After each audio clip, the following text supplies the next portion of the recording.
I have been reminiscing a lot recently, thinking about how wargaming used to be when I were a lad, and how much of an impact that's left on what I love and what I want from the hobby now. And it's easy to think that those things are gone, but actually it turns out they're not. They're still here and now, and I really didn't have to look that far to find it.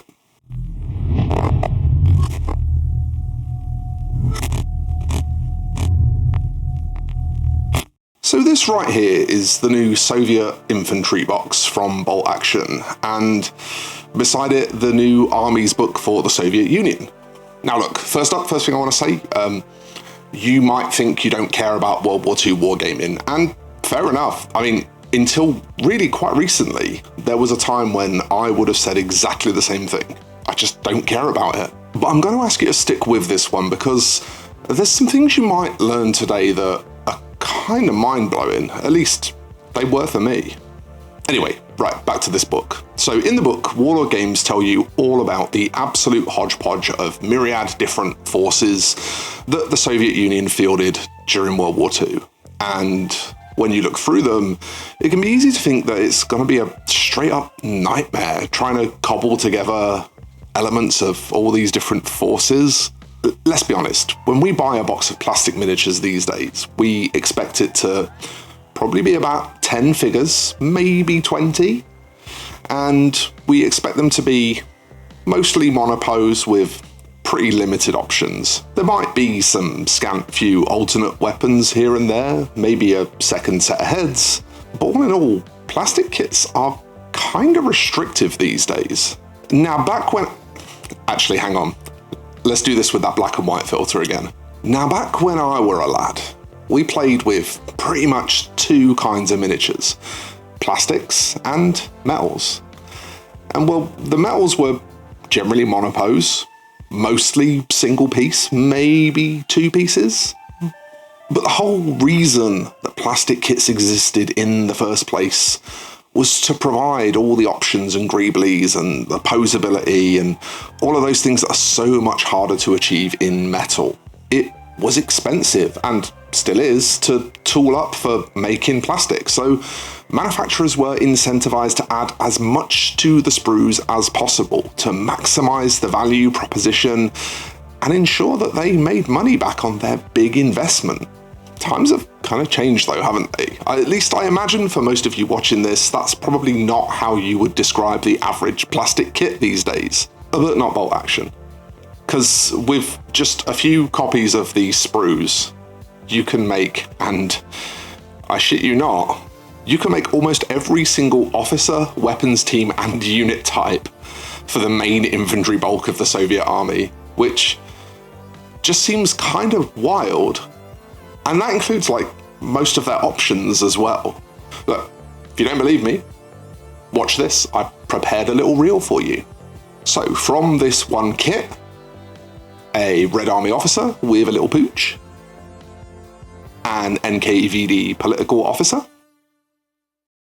an anti-tank team, a sniper team, a machine gun team. Here's a trooper done up as NKVD. Here's a trooper done up as Red Army. Here is a Siberian veteran troop. Here's a Soviet naval infantryman. This is something called a woman, and some of you may have heard of them. And of course, that most precious of things, a Soviet conscript.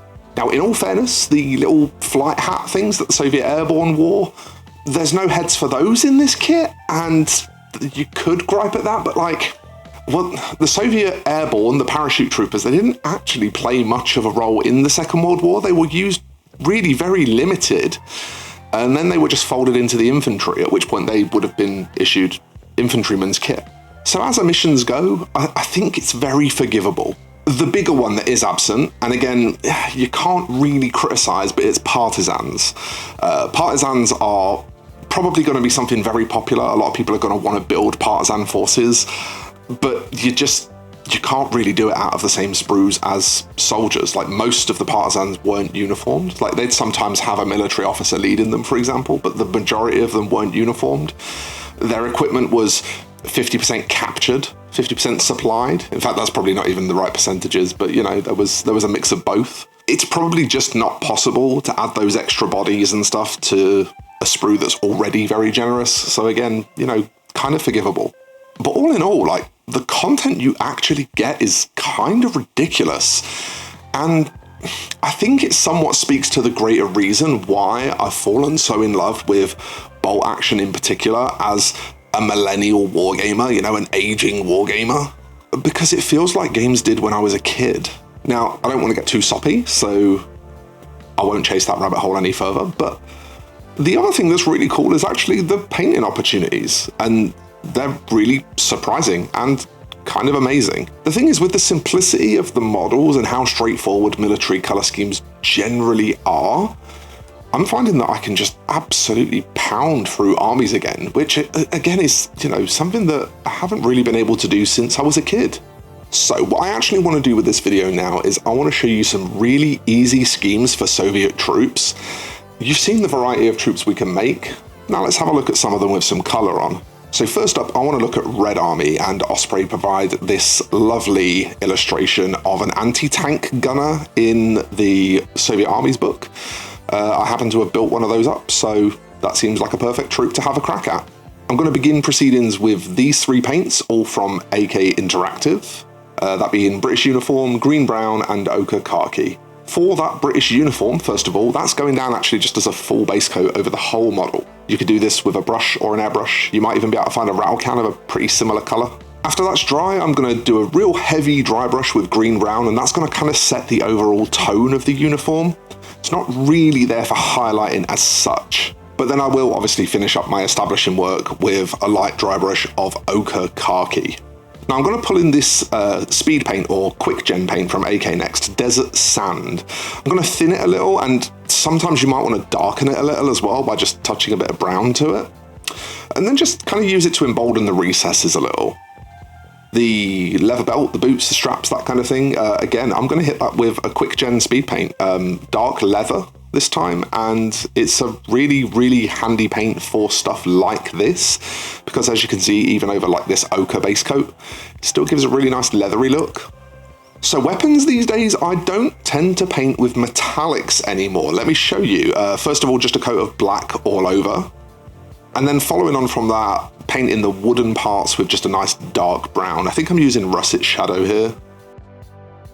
And then just really simple highlighting. Just mix a few bits of white into the black for the metal parts, and that kind of just looks like that dark, kind of blued up gunmetal anyway. And then some lighter browns in the wooden parts, and even lighter browns still in the leather parts, and everything's gonna look real pretty. Now I'm going to let you in on a little trade secret for this bit. Skin tones, I will quite often just use what's on my palette. In this case, the ochre khaki and the russet shadow, the brown and the khaki colors that I happen to already have, they mix really well just to form skin tones anyway. So I'm just going to build those up from light to dark across all the skin parts of the model. Start with, you know, mostly brown and keep mixing in the khaki and adding in highlights. And then it's just a few little finishing touches, just dotting around the model, kind of tying up any loose ends, you know, taking care of any little bits of detail here and there that I've missed. Nothing worth really a detailed section of its own. Once all that's said and done, there you have it. That's a really easy, basic, quick Red Army infantry. You're probably going to be pounding these out, like, I'm a fairly fast painter. I'm knocking them out in like half an hour a model. You know, it might be a little bit longer for you, but I wouldn't have thought so. Okay, next up, we're turning to page 21 of the Soviet Army book for the NKVD, and this is where we get to really kind of add a splash of color to the army. So specifically, I'm going to look at this political officer. As you can see from that illustration, most of the colors are basically the same. It's just kind of some blue and red bits, really. So we're going to tackle that starting with pretty much the same basis of a model, and I'm just going to show you the extra bits. For the blue parts, I'll take just dark Prussian blue as a base coat, and then Russian blue highlights, surprise, surprise, to form in a highlight. Again, these are both AK paints. I'm just picking out kind of upward or frontward facing parts mainly, accenting the edges a little. It's useful here to go for a sort of single kind of medium intensity highlight, almost a re-base coating rather than 2 or 3 stages of getting finer and finer, because what we don't want to do is make the trousers look shiny. And honestly, the only other major difference here is going to be the black boots. And for these, I'll use just a simple base coat of rubber black, which is like a really dark grey. And I'll chase that with, yet again, a quick gen speed paint. This one is just called black. There are several blacks in the range, but this one is just called black. And we'll just run it all over. Now, because these boots are a little bit shiny in their material, I'll go back to some of those previous greys that I highlighted the gun with and just make a couple of little sheen marks on some tips and edges here and there. These are really just very small highlights. The very last thing to deal with is the megaphone, and I mean, it's just kind of a military green. I ended up grabbing olive uniform quick gen paint and just whacked some of that over it. The khaki undertone, again, like with the olive uniform quick gen, it kind of gives a bit of tonal variance to the whole thing anyway, so it still looks good. And well, that was simple. Here he is.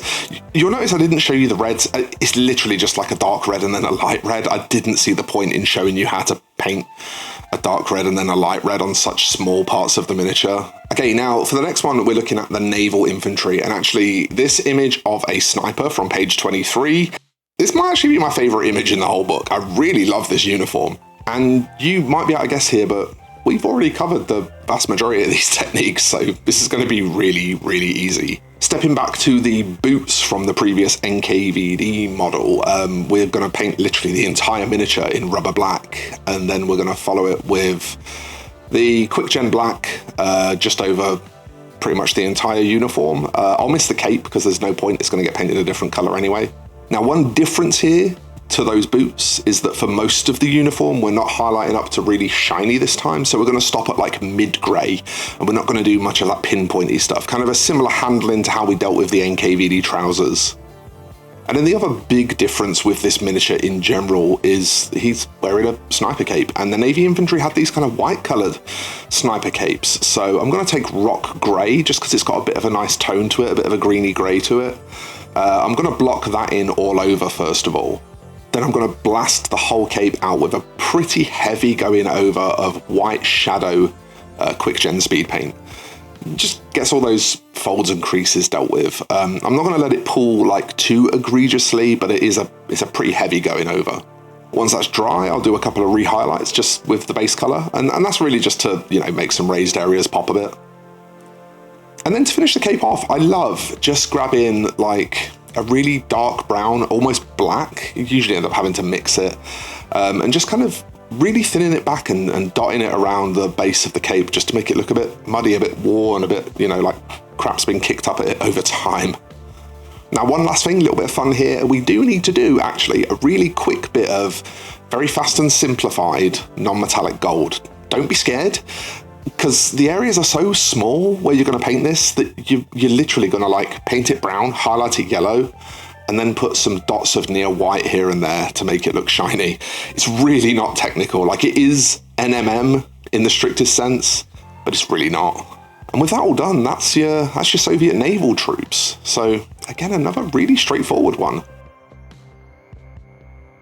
So as you can see, not only is this box just unreasonably versatile for a plastic kit in 2025, but those of you who may have felt like playing World War II games involves painting just hundreds of little green men can hopefully see a bit of the variety that's actually available in the genre. The Soviet forces and the German forces in particular were both just pants on head mad when it came to like the variety of stuff going on in their uniforms. There was just so much. So if you've been sleeping on bolt action because you thought it might not be fun to paint, well, take it from a competitive painter when I say I'm having some of the most fun I've ever had painting since I've been looking at bolt action and other historical stuff. No, I mean, seriously, I've started working on like World War II display stuff for competitions because it's just so fun to paint and it's really getting under my skin. If you're anything like me, you probably find it really hard to keep justifying spending top dollar for kits that are getting increasingly less generous, less innovative, and worst of all, less useful. And if that's the case, then maybe it's time to have a look at bolt action, because honestly, this Soviet box, it might seriously be the best plastic kit on the market right now. And to give you a bit more just general bolt action context, here's my 1,000 point US army, and 1,000 points is the typical game size, and I think this really shows that you don't have to paint huge hordes if you don't want to. Elite armies do also exist. And I think we've also done a good job of proving today that you certainly don't have to just paint a ton of little green men specifically. There's a lot of variety and just in general a lot to love about bolt action and World War II wargaming. I do want to send a huge thanks both to Osprey Publishing and Warlord Games, because they hooked me up a little bit so that I could make this video without it costing me anything. And that was very nice of them when there was every chance that I wasn't gonna like the stuff that they sent me. So, you know, appreciate that, appreciate the support. I'll drop links to their stuff in the description below so you can go and have a little look-see if, like me, you find yourself getting the itch for a bit of World War II wargaming. I should also mention I've done quite a lot of painting in this video, which is something we've not done much of recently, but if you've enjoyed that and you've noticed the lovely brushes I'm using, they're actually a thing I make. I make these, or well, a factory that I employ makes these. We launched them quite recently, and again, there's a link to my website in the description if you are in the market for a new paintbrush anytime soon. Check them out. They're obviously what I swear by because I made them to, you know, to my spec. Look, I shall waffle no more. Thank you all for your time. I hope this was interesting for you. It was very different to what we often do on the channel, but I've had a really great time today. So thanks for watching, folks, and I will see you in the next one.